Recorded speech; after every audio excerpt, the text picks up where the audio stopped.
It's International Coffee Day, and I wanted to celebrate. Hey, Chantel, good to see you here, all the way from Africa. I hope the feed stays live for you this time. But yeah, I love coffee, and I've been trying to figure out like a great way to make a cup of joe. And one of my favorite ways to make coffee is with the Chemex, this beast right here. But I hate buying these all the time, coffee filters, because one, it's not green, and two, it costs money.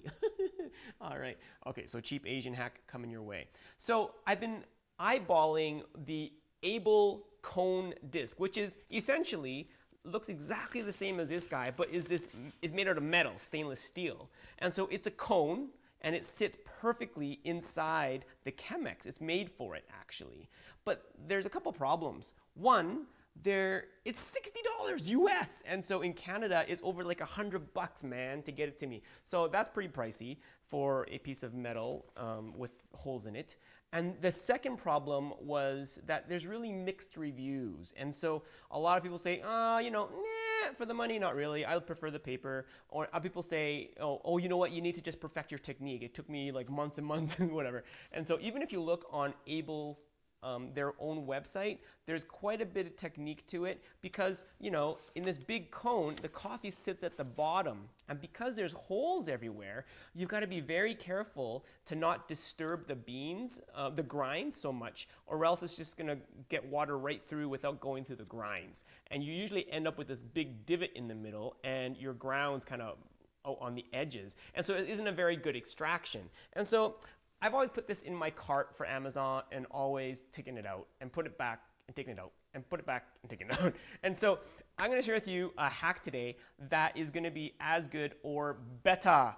Why better, Dave? Well, I got this great idea because I was reading this blog that I love, thesweethome.com, and it's kind of a review site, and they were reviewing the latest best coffee maker, and we're talking fully automated coffee maker. And they had said like this new model of the Bonavita beats its old model because it has a flat bottom filter versus a cone filter. And that they claim, and let me quote them, the main difference between the 1800 and the 1900 is that the 1800 has a conical shaped brewing basket. So cone, yeah. Now, which uses pour-over number 4 cones that aren't as good at promoting even extraction as the 1900s flat bottom filter. So flat bottom is literally, right? You got a flat bottom there. So I was thinking, dude, why don't they make one like that for metal? And lo and behold, they actually do. But it's not made for coffee. It's made for tea. So weird. And so I thought, wow, you know what? My recent tea addiction, I've got all these metal strainers that, OCD, I was buying to test which one was the best one. And I thought, I should just try making coffee in one of these guys. And I did. And lo and behold, it's amazing. And really, I usually make this in my Chemex just because I can, and it's borosilicate glass. But you really don't even need that. All you need is to get this For Life tea steeper and then use a 16-ounce mason jar. So, these are really inexpensive, relatively, and it fits perfectly. It makes sure it's a wide mouth mason jar, and you can put the For Life brewer right inside. So I need some coffee, so I'm gonna get some water, and we're gonna brew a cup of joe right now.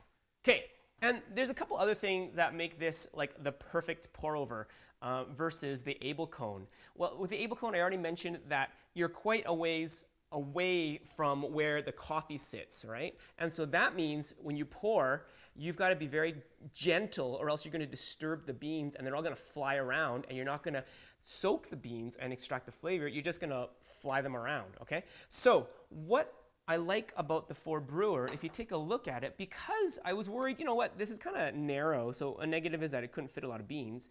This is 40 grams of beans, and what I like about it, especially in the mason jar, is that I can get the tip of my spout really close to where the grinds are so that you don't have a lot of distance and a lot of splash moving those grinds. The other thing is, because it's not a cone shape, we can also get a much better extraction because when I pour water in here, it's going to allow all of the coffee to be submerged once I hit that level. So first of all, and this is the cool part too. because of the exact height of this, I know I've measured out the water, and right when I hit the bottom of that, it's exactly 2 cups of coffee. Isn't that awesome? So no scale required. You still need a scale to measure your beans, and the grind is just a little bit finer than drip. So let's go. This takes about 4 minutes, so I'm going to start. There we go. Oh, and this is the thing. You have to be really gentle with the pour. Ooh.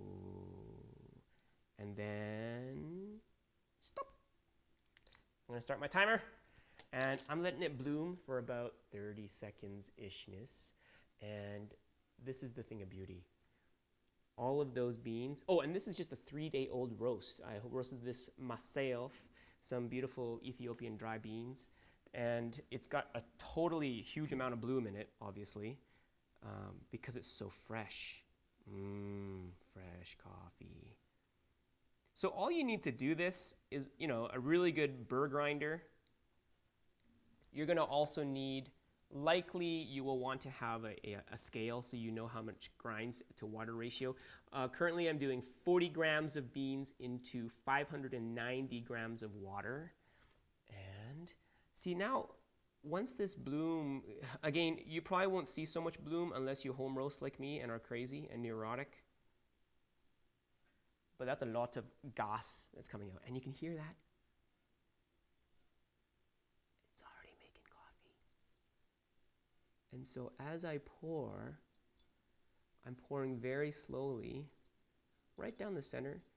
And I know in the Able video, they say, don't, pour in the center first and a little bit out the edges near the end.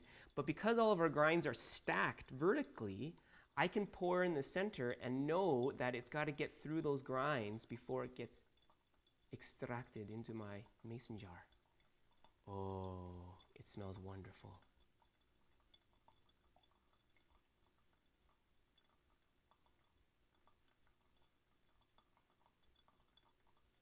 Now this is really geeky. Oh, let me see if you can see that.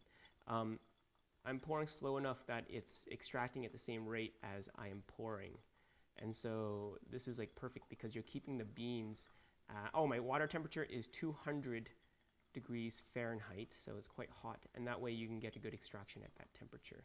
Because if you just pour water and let it drain and then until the beans are dry, then you're not getting the temperature kept at the right temperature that you want for the great extraction.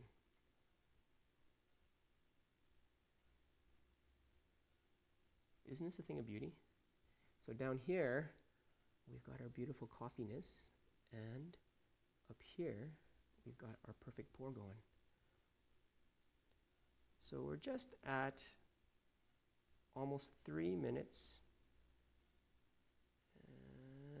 And again, I've measured it out with a scale before, so 590 grams of water brings this level right up to the bottom of this filter. Okay. So I am watching the bottom of my filter now.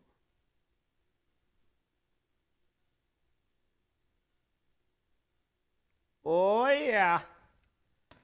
Perfection. So, can I show you this? I'm going to show you this. Okay. Oh, so the bottom there is just at the right level, and we're good. So you just take out the filter, and I've got perfect coffee. Now, if that ain't geeky, I don't know what is, man, because this is pretty nasty geeky. Gotta try this. Pour in a cup. Whee!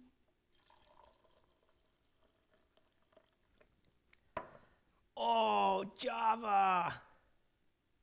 Thanks for watching, guys. Happy International Coffee Day, and I hope you guys can enjoy some Java. So God bless, and I'll see you guys tomorrow. Bye.